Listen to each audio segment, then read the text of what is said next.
This episode of Mainly Mandy is brought to you by the letter Y.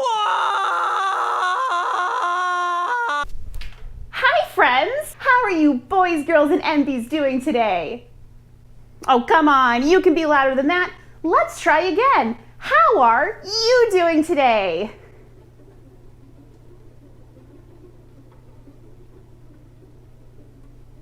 Great! My name is Mainly Mandy. Can you say Mainly Mandy? Say it! Say my name! Scream it! Scream it into the endless void to drown out the apathy and despair of living on a world that is slowly heating into an inhospitable rock! You know, it occurs to me that there are lots of really interesting terms in the non-monogamy world that not everyone knows about.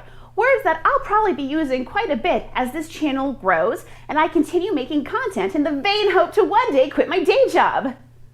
Capitalism is killing me. So I thought today that as a special treat, we could go through some of these basic polyam terms. We'll have fun, but also we'll learn. So get comfy, bring along a friend or 2 or 20, and let's go through some of these words that them wacky polyams like me like to use.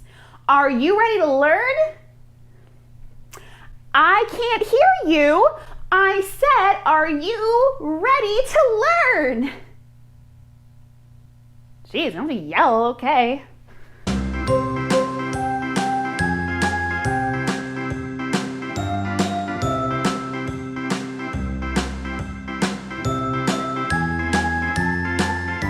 What if I've never really been in love? What if no one's ever loved me? Okay, friends, let's go through the ABCs of polyamory. Not literally, kind, but not, like, there's no polyam terms that start with Z, I checked. Before we get started, a quick note. These are meant to be concise and taken with a bit of levity. It would be difficult for me to explain the full picture of how each word or phrase is understood by everyone. So as we go through, recognize that these are broad definitions and that they may be understood by people in a variety of ways that I just don't have time to cover here. Basically, keep your chest in the refrigerator and keep them tits chilled. Okay, sweetheart? Let's start with the terms non-monogamy and polyamory. Non-monogamy is an umbrella term that is used to cover any and all relationships that don't fall under the traditional monogamous structure. This can cover anything from relationship anarchy to kitchen table polyamory to swinging and even cheating. I've been cheated on before and it was fucking gross. Oh, and if for any reason he's watching, I just want you to know that every night I pray for your balls to be filled with the sacs of tiny little baby spiders and that one day they will burst forth, hatching, ruining your penis on the way out, and then devouring all of your loved ones around you as you watch, clutching in terror your ruined genitals as you sit there helpless to watch the chaos unfold. Also, I hope you stub your toe a lot, like daily. Now, some people like to put the words consensual or ethical in front of non-monogamy to make it clear that everyone is happy and there's no cheating going on. Everyone is aware and has fully consented to this arrangement. Personally, I don't do that anymore because we don't bother doing that with monogamy. So why should we have to do that with non-monogamy? That's just me, of course. Now, poly means many and amory means loves, making the definition of polyamory many loves. Yeah, it's pretty straightforward. It ain't rocket science. The basic idea of polyamory is that people are able to pursue multiple loving relationships. Now, loving itself can have different meanings to different people, but basically what we're saying here is that people are able to explore multiple emotional and or physical connections with a degree of intimacy not typically allowed within normal monogamous relationships. Now, to talk about a few of these next terms, let's bring in a few of my friends.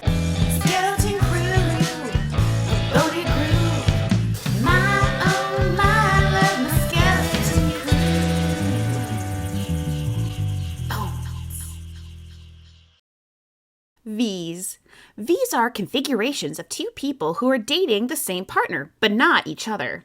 And the person the two are dating is sometimes referred to as the hinge partner. Get it? It's like the hinges of a door.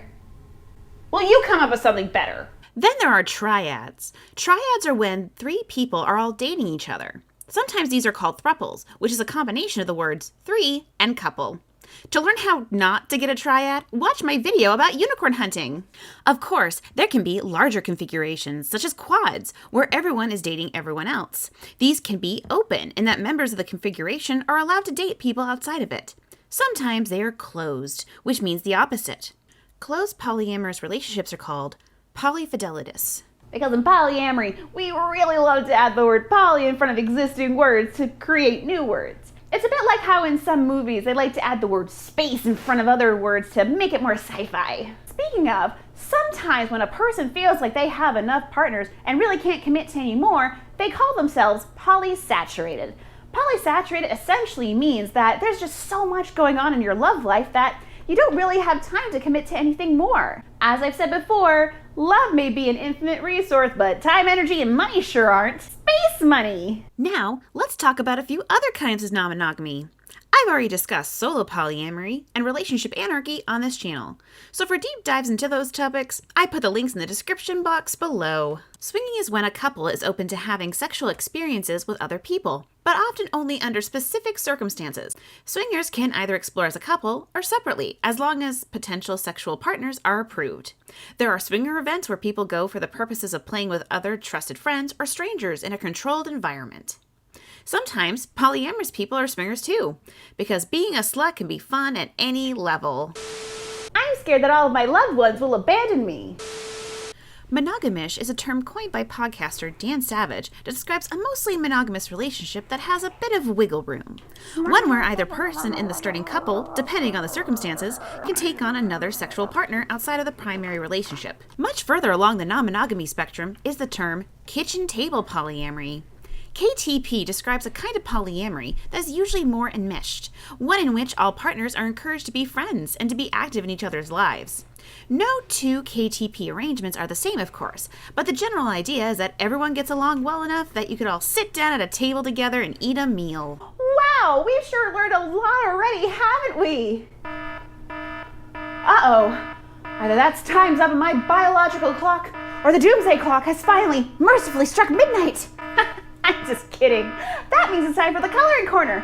Let's go! Coloring corner, the corner where we color. Even though it is in a corner. Yeah! Yay! Another day in the coloring corner, just like yesterday. And the day before that. And the day before that.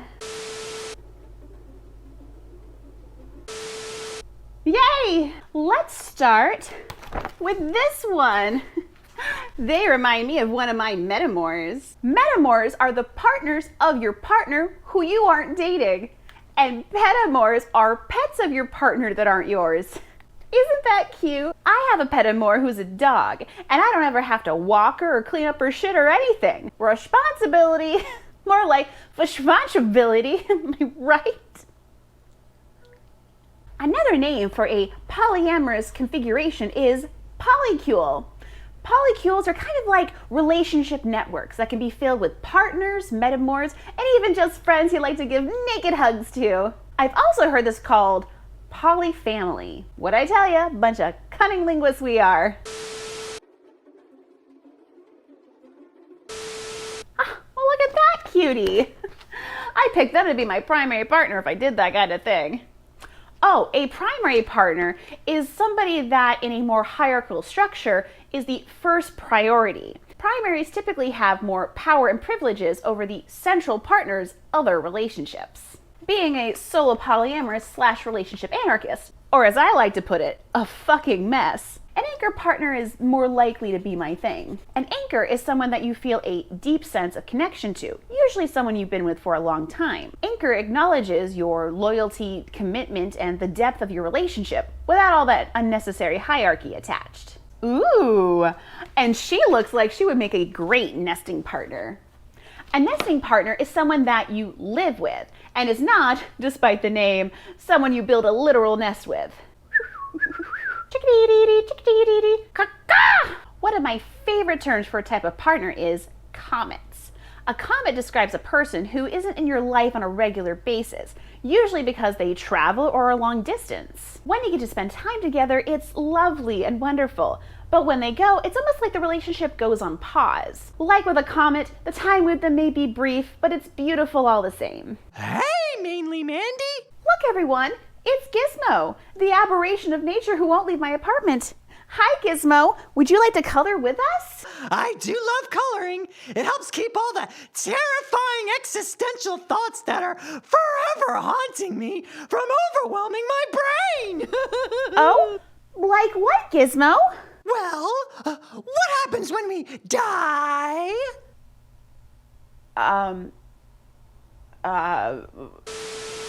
Let's try that again. Like what, Gizmo?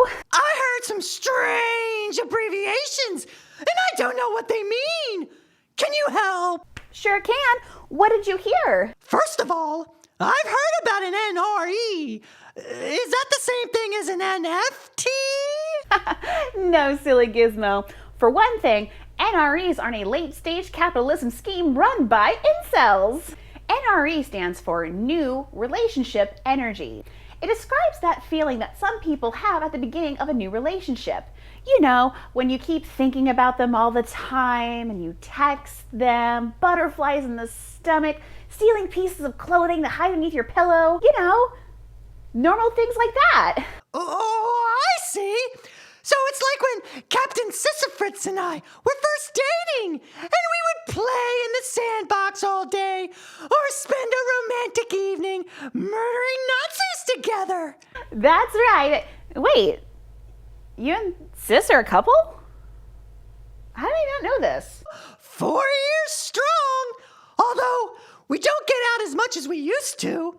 These days, it's less time Nazi murdering and more time in our PJs watching YouTube vids of Nazis getting punched. Well, that sounds a lot more like ORE, old relationship energy. ORE describes that more settled kind of feeling that people have after spending so much time together. Think of the way that old married couples are after decades of being together. It's nice and safe and still very wholesome, like a belly full of warm soup. Oh, wow! That's exactly what I have, but it's more like a belly full of warm Nazi entrails. Fantastic. Are there any other abbreviations that your cruel, uncaring creator can clear up for you, my little crime against nature? Just one. Seriously, Mandy, I have to know, what is an OPP? Shh, don't say that too loud. Did I hear someone say OPP? Oh no, it's the unicorn hunter. That bitch who shows up once an episode to ruin things until we chase her off with the power of clear communication and the freedom to create relationships without restrictions. Not this time, Mainly Mandy. This time I'll only go if you say my OPP is ethical, actually. Agree that your one penis policy, a policy that only allows her to date other women, and only other cis women probably, and plays it to the homophobic idea that relationships between women are somehow less threatening, is okay? Not on Gizmo's life. Existence is pain. It's not unethical if I agreed to it. That's not how that works. Fine. Well, maybe you'll change your tune when I unleash my veto powers on you.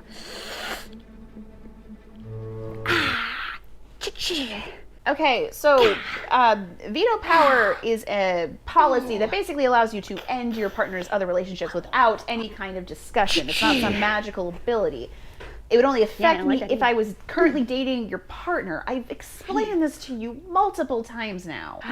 Curses. You think I remember that after what happened with that cowgirl last week? Shit, you had to deal with that? But Mainly Mandy, what's so bad about cowgirls? Well, you see, Gizmo, in this context, a cowgirl refers to a woman who's trying to get someone polyamorous to be monogamous instead. They can also be referred to as a cowboy or cow person, depending on their gender. We call them this because it's almost like they're trying to rope or lasso us into a kind of relationship that we made very clear we're not interested in. Yeah, it's definitely not how I envisioned her roping me. Well, I am sorry, that does suck. It's fine. It is what it is. Yeah, to be honest with you, I'm not really feeling this today. Would you mind if we just kind of Can you just like do the thing so I can just... Oh yeah, sure, no problem. Cool. Okay. Unicorn hunter, no unicorn hunting. No, the one thing. Curses defeated. Next time.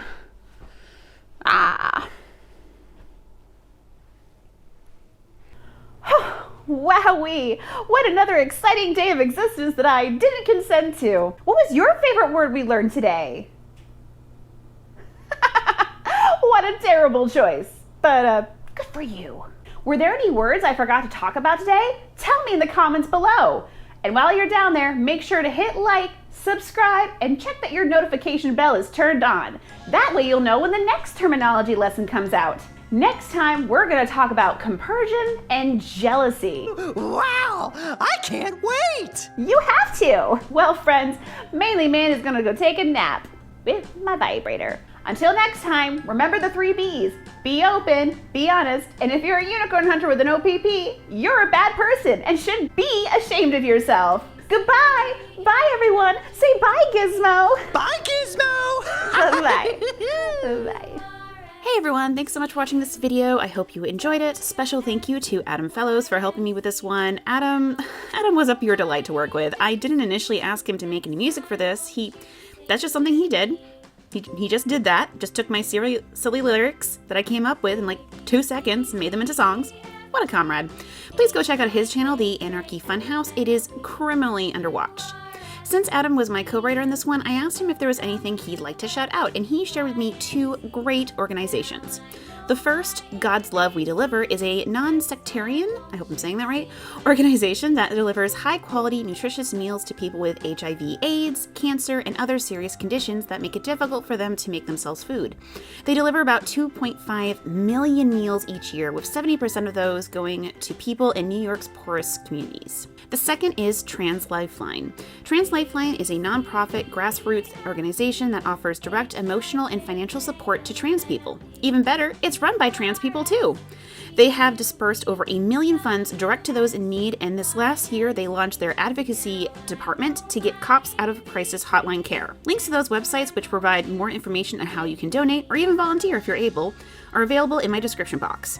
I'm a little tight on cash this week, but I'll be donating $10 to each of them. Can you match me? Let me know in the comments. If you'd like to support me, you can do so by becoming a patron over on patreon.com/mainlymandy, where you get some cool behind the scenes stuff and things that just aren't available anywhere else. You can also do a one-time donation if that's more your thing over on Ko-fi, Venmo, and PayPal. All that information, of course, is down below. This video is brought to you by all of my patrons on patreon.com/mainlymandy, but a special thank you to Angela Ward, Beat Duck, David Linda, sorry that I got that wrong last time, Kevin Cook, Polyamory, and Sicknin.